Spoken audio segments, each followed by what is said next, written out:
all day, every day. Get a podcast about how to go hide in my fucking happy place in a minute.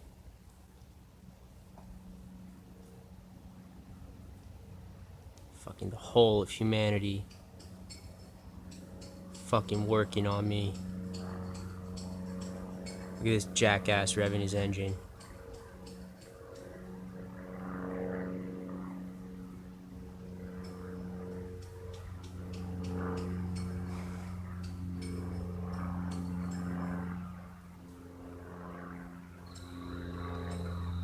Camp Pendleton fire covered up with the Nagel fire, then setting a fire on Magazine Road to burn all the evidence of your torture and fuck shit of me for 2 years.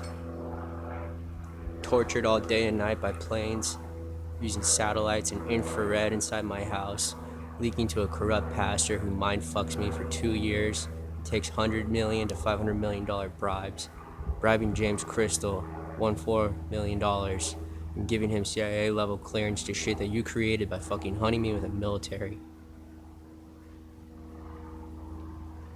Walking among civilians and telling every fucking civilian everything I do all day long. Fucking threatening me with military helicopters and military planes and covering it up with air shows for kids. Stealing every word I ever say, inventions, knowledge, everything. Hunting my family, setting up my dad, my brothers, and targeting my mom's health. Influencing the public opinion with fake news and shit online that I haven't seen yet.